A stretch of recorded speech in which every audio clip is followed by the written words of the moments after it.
Diagnóstico de bienestar. Conducta saludable. En Gladys en Éxito.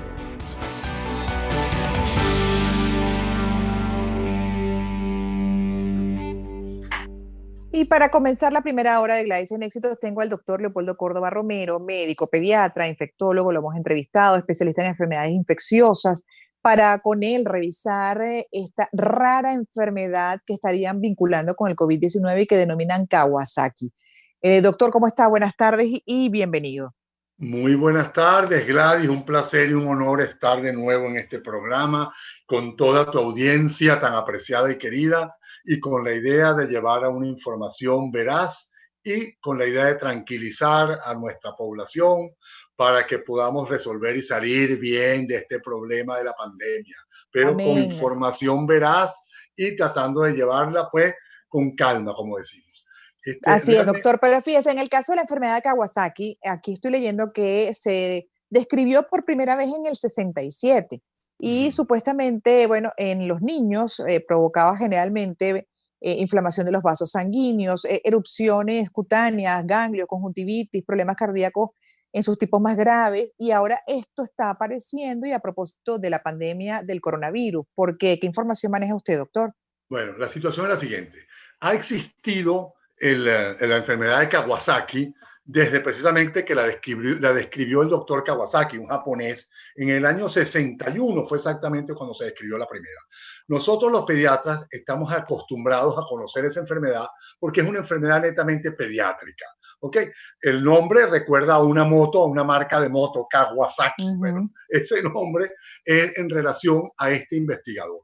Ahora bien, lo que pasa es que el COVID tiene cierta similitud por algunas manifestaciones clínicas que tiene, y más que clínica, por los cambios en la parte inmunológica.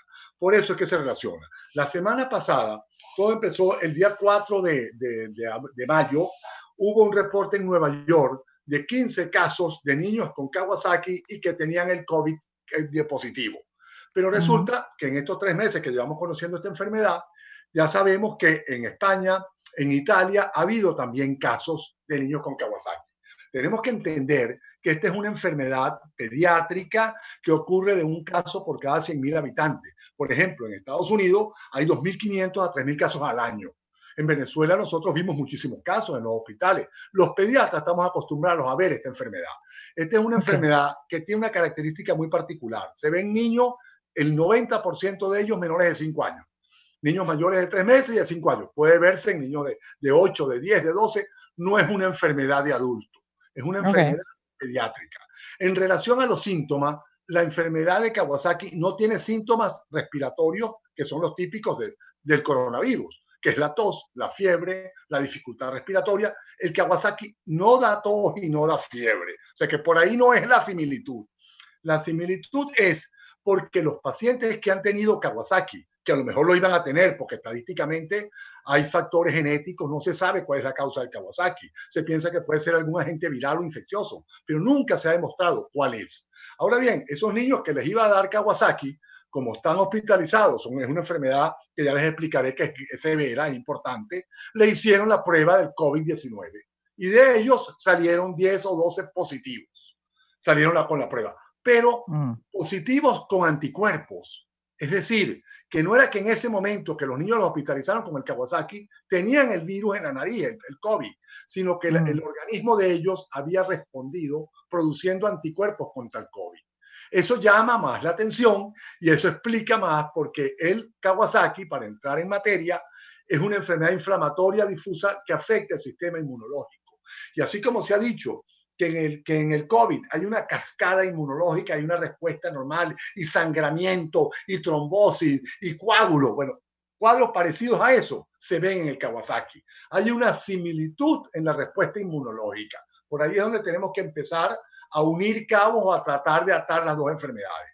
La enfermedad del COVID se ha demostrado que además de ser una enfermedad que afecta pulmón, puede afectar otros órganos, muchísimos otros, la sangre, pulmones, riñones, ¿verdad? Y los vasos sanguíneos, puede producir coagulación intravascular, sangramientos, trombosis, todo eso lo puede producir el COVID porque da una respuesta inflamatoria exagerada, una hiperrespuesta inflamatoria y en el caso del Kawasaki como en el shock tóxico, que es otro, sí se produce eso también, una cascada inflamatoria exagerada.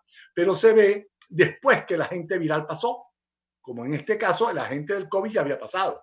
Que sea una coincidencia no lo sabemos porque estamos empezando a ver los primeros casos. Entonces, la enfermedad de Kawasaki ha existido, de la primera vez que se describió fue en el año 61, o puede ser que antes existiera, por supuesto, pero no la había descrito nadie. Ahora, ¿cómo la tratan, doctor? ¿Y primero, qué tan grave es? Es una enfermedad grave que hay que tratarla en los primeros 5 días, en la primera semana que se presenta. Lo primero es para las madres, no para que se pongan nerviosas, sino que el Kawasaki da fiebre alta y continua, y una fiebre que dura más de 5 días, fiebre alta, una erupción en la piel rojiza que se puede parecer a un sarampión, a una escarlatina, a una roceola, a 1000 cosas, porque la erupción en la piel es común en otras enfermedades, pero esa fiebre tan alta y se hinchan las manos y los pies y las comisuras de los labios se cuartean y la lengua se pone como una fresa, se inflaman los ganglios del cuello y las articulaciones. Todo eso es el Kawasaki. Hay pacientes que no les da el Kawasaki florido, pero les da la fiebre. Y les da la fiebre y les da la erupción, que son los síntomas clásicos. Fíjense ustedes que cuando nosotros hablamos del COVID, estamos hablando del problema respiratorio cuando empieza el COVID. Entonces, ahí está lo que estamos tratando de explicar de esta diferencia. El problema es que si el Kawasaki no se trata en la primera semana, esa reacción inflamatoria tan severa afecta a los vasos sanguíneos, los vasos pequeños, los capilares y los del corazón. También puede afectar riñones, pulmón, otros órganos. Pero en el corazón, en los vasos sanguíneos del corazón puede producir aneurismas, dilataciones de esos vasos que pueden producir después infarto. Imagínense ustedes niños con infarto. Eso lo produce si no se trata. Gracias a Dios existe un tratamiento para el Kawasaki, que es utilizar la gamma-globulina hiperinmune, que para ponerle defensa también es un medicamento inmunológico, es un pool de gamma-globulinas, de anticuerpos. Funciona muy bien y hay que dar aspirina en altas dosis para disminuir los coágulos que se pueden producir. Ahora, otra diferencia es que en el Kawasaki lo usual es que las plaquetas estén muy altas y las plaquetas producen obstrucciones de los vasos y trombosis, mientras que en el COVID, la mayoría de los casos, hay plaquetas bajas. Entonces, fíjense ustedes que no podemos decir que el Kawasaki es causa del COVID. Están coincidiendo dos respuestas inmunológicas. Bueno, pero para tranquilidad de todos, si un niño con Kawasaki se trata en la primera semana, después que tiene 4 o 5 días, el pediatra lo ve, lo examina, ve todos estos síntomas que hemos dicho, le hace exámenes de laboratorio, porque no va a encontrar ningún virus, porque hasta ahora no se conoce cuál es la causa. Y se le aplica la inmunoglobulina, se hospitaliza 48 horas, se le da la aspirina, el sale de la crisis. Tanto salen perfectos, por supuesto. Se necesita un cardiólogo que le haga un ecocardiograma, un seguimiento, pero son niños que salen felices. ¿Quiénes se asustan con el Kawasaki? Los pediatras, porque somos los que manejamos esa enfermedad y somos los que vemos esa enfermedad. Pero fíjate que la población general ni la conocía, las madres ni se enteran, y este hallazgo, después de lo que pasó en Nueva York el 4 de mayo, la semana pasada empezaron a estudiar y encontraron pacientes con Kawasaki en todas partes, están estudiándolo para ver si tienen COVID, para ver, pero estamos de acuerdo que las enfermedades habituales que se presentan en toda la población siguen estando. El hecho de que haya una pandemia no quiere decir que el virus de la pandemia va a sustituir o a suplir a todas las demás causas de enfermedades comunes. Claro, doctor, tengo que hacer una pausa, pero yo quisiera que al regreso, justamente habláramos de otras observaciones que hacen dentro de ese grupo de la población, los niños y los adolescentes con relación a la pandemia, ¿no? Porque, por ejemplo, se está estudiando esto de la Kawasaki, pero en general, ¿qué otros datos están recogiendo con relación a lo que sería la incidencia de este virus en esas edades? Porque antes se hablaba de que era verdaderamente, era como difícil, o eran menos vulnerables, o podían ser asintomáticos los adolescentes, por ejemplo, y superarlo de una forma casi que inadvertida, en el caso de los niños también. Pero ahora, ¿qué están observando ustedes con relación a la pandemia y específicamente a niños y adolescentes? Me lo comenta, por favor, al regreso. Tenemos que hacer una pausa musical y los vamos a dejar con la opinión de Diego Arroyo Gil, escritor y periodista. A él también le preguntamos qué espera superada la pandemia y qué enseñanzas le ha dejado. Hola Gladys, ¿cómo estás? Un saludo y mucho cariño. ¿Qué espero para después de la cuarentena? Espero que esto no se convierta en un problema adicional con el que lidiar de una manera, quizá un poco abstracta, ¿no? Porque sería terrible, pero tengo la sospecha de que eso es lo que pretenden hacer.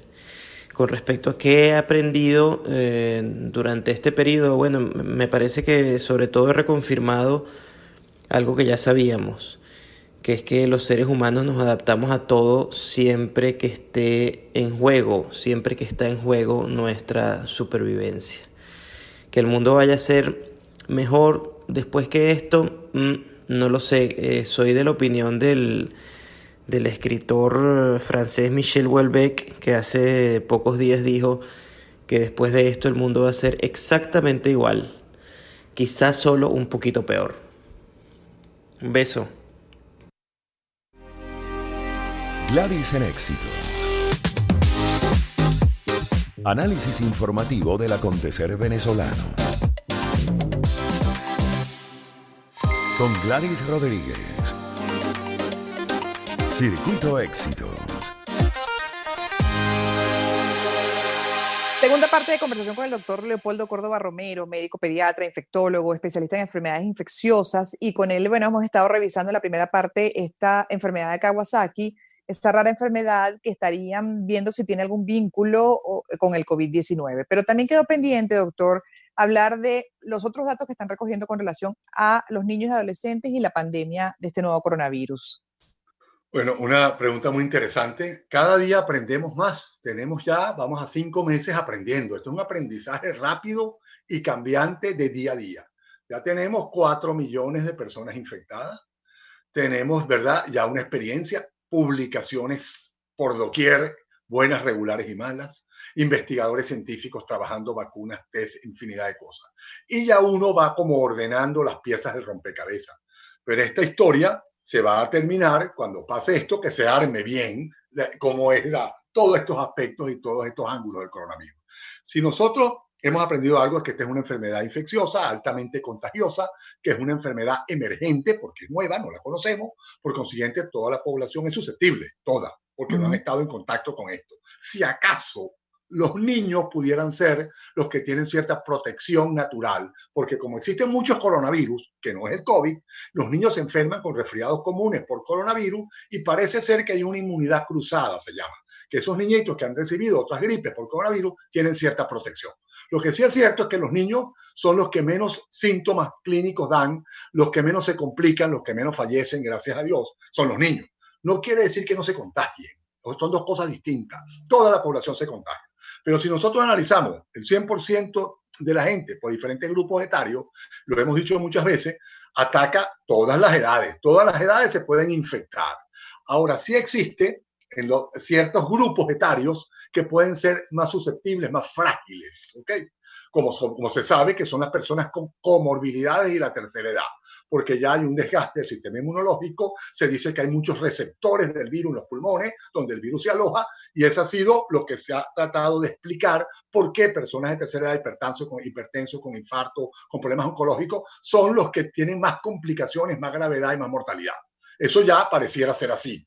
Los niños y las embarazadas no sabemos por qué, afortunadamente también se infectan poco. Cuando analizamos los 4 millones, niños son muy pocos, no te puedo decir cuántos niños de los 4 millones de infectados, pero un número insignificante, menos de un 1, un 2%, igual que las embarazadas. Son cuestiones que es por condiciones naturales, ya iremos aprendiendo eso. Entonces nos quedan los adolescentes, los adultos medianos, adultos jóvenes, y eso es el grupo que nos queda. Ese grupo también es susceptible y se está enfermando. Ese grupo se ha creído Superman, se ha creído que pueden contra el virus, porque la gente dice, mi sistema inmunológico está muy bien, porque yo hago ejercicio, porque yo hago gimnasia. El sistema inmunológico no se ve ni por la resistencia muscular, ni por la elasticidad, ni por lo que tú trotes o las pesas que levantes. El sistema inmunológico no se ve, es algo funcional, que depende de factores genéticos, de una buena nutrición, de un reposo, de que no haya estrés. De eso es que depende el sistema inmunológico y de que consumamos las vitaminas, los minerales y todo lo adecuado. Pero el sistema inmunológico puede ser una persona flaca o gorda, o joven o medio joven o más vieja, y no lo podemos medir a simple vista. Entonces, todos son susceptibles y muchos jóvenes que probablemente se han expuesto más. Lo que sí sabemos que los que más se enferman o los que le dan la enfermedad más grave es los que tienen más reciclaje del virus. El personal de salud, los médicos, enfermeras, ese personal son los que han tenido y han llevado una parte muy mala de esta historia con altos compromisos de complicaciones y mortalidad. Porque se ha visto que cuando el virus recicla, porque si yo me infecto hoy con un poquito de virus, puede ser que mi sistema inmunológico pueda responder, pero si yo soy médico y mañana me infecto con otra dosis de virus y pasado mañana con otra dosis, porque estoy examinando pacientes, la carga viral, el inóculo de virus, va a ser tan repetitivo y tan grande que es probable que puede ser que mi sistema inmune tampoco pueda soportar todo eso. Esa es otra cosa que hemos visto. Entonces, en ese grupo, que son gente joven, se han visto también complicaciones. Otra cosa nueva es que se están viendo manifestaciones fuera de la respiratoria. Porque lo típico es tos, fiebre, debilidad, dolor de cabeza y dificultad respiratoria. Después dijeron los cambios de sabor y de olor que puede haber. Está bien, todo eso son los síntomas y signos clásicos. Se ha visto ahora erupciones en piel y en niños también, y problemas de erupciones hemorrágicas y problemas de vesículas, de pápulas. Se han visto afectación neurológica. Al principio se pensaba que era porque los pacientes habían estado en terapia intensiva, intubados, los medicamentos. Puede ser, pero también tiene un cierto tropismo, el virus puede afectar el cerebro, producir cambios demenciales, psiquiátricos o lesiones neurológicas. Hay un síndrome que se llama el Guillain-Barré, que es una parálisis periférica, que también, así como el Kawasaki, se ha visto en pacientes con COVID. No sabemos si es que coincidió o lo que, pero hay manifestaciones neurológicas. Pero lo que más ha llamado la atención en el último mes es las alteraciones inflamatorias y las hemorragias. Esto que se dice, y ahorita dicen, el problema no es solamente en los pulmones, el problema es una cascada desmedida de respuesta inflamatoria que afecta todos los órganos. Por eso es que se dice, los pacientes que van a terapia intensiva y los intuban, a lo mejor no evolucionan bien. Más bien, pónganle oxígeno, que no sea intubado, ¿verdad? El que ponerlos de boca abajo, que es una técnica que se está usando. Ahorita tenemos ya los recursos que se están usando mucho, que son los antivirales, que se están usando ya desde que el paciente ingresa, la cloroquina a dosis adecuada y inhibidores de la respuesta inflamatoria. Hemos aprendido en estos 3-4 meses que hay ciertos fármacos que sí, pero para continuar en la respuesta, los jóvenes se enferman tanto como los adultos o como los ancianos, todos se infectan. Ahora, la mayoría, recordemos que hay un 30% de personas que son asintomáticas y van a pasar por debajo de la mesa, no van a tener síntomas. Exacto. Y otros van a tener una gripe moderada, tosecita 2 días y se le quitó. Así es, doctor, como siempre brillante. Muchísimas gracias por la cátedra que nos ha dado dentro de esta área como especialista en enfermedades infecciosas, médico pediatra, infectólogo, el doctor Leopoldo Córdoba. Gracias, una vez más. Lo más importante es mantener la calma, seguir la etiqueta coronavirus, ponernos la máscara, lavarnos las manos, el distanciamiento social y paciencia. Muchas felicidades. Gracias, doctor. Tenemos que hacer una pausa y al regreso la doctora Mercedes Schnell es médico, se ha especializado en programación neurolingüística, hipnosis, la tenemos siempre los días martes y hoy con ella revisaremos esta advertencia que hacen especialistas de que las reuniones virtuales, online, pues pueden ser agotadores y no tan efectivas, que debemos contemplar. Al regreso lo revisaremos con la doctora Mercedes Schnell.